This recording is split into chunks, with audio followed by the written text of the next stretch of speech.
ইসকনকে নিষিদ্ধ করতে হবে বললেন হেফাজতের মহাসচিব। হেফাজতে ইসলামের মহাসচিব আল্লামা সাজিদুর রহমান বলেছেন, চট্টগ্রামে আদালত প্রাঙ্গণে ইসকনের সদস্যদের হাতে খুন হওয়া অ্যাডভোকেট সাইফুল ইসলাম আলিফের খুনিদের অনতিবিলম্বে গ্রেপ্তার ও সর্বোচ্চ শাস্তি ফাঁসি দিতে হবে। এ দেশে স্বাধীনতা ও সার্বভৌমত্বের শত্রু সন্ত্রাসী সংগঠন ইসকনকে বাংলাদেশ থেকে নিষিদ্ধ করতে হবে। বৃহস্পতিবার 28 নভেম্বর বেলা 11:30টার দিকে জেলা শহরের পৌর কাউতুলিয়া চত্বরে বিক্ষোভ সমাবেশে প্রধান অতিথির বক্তব্যে তিনি এসব কথা বলেছেন। চট্টগ্রাম আইনজীবী হত্যা ও সন্ত্রাসী সংগঠন ইসকন নিষিদ্ধের দাবিতে ব্রাহ্মণবাড়িয়া জেলা হেফাজতে ইসলাম এই বিক্ষোভ সমাবেশের আয়োজন করেছেন।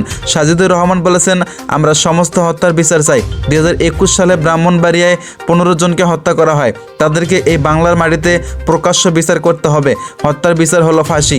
ব্রাহ্মণবাড়িয়া জেলা হেফাজতে ইসলামের সভাপতি মুফতি মোবারক উল্লাহ সভাপতিত্বে এতে আরও বক্তব্য দেন হেফাজতে ইসলামের কেন্দ্রের সহ প্রচারক সম্পাদক, জেলা হেফাজতের ইসলামী সেক্রেটারি মাওলানা আলী কাশ্মীর সহ আরও বেশ কয়েকজন।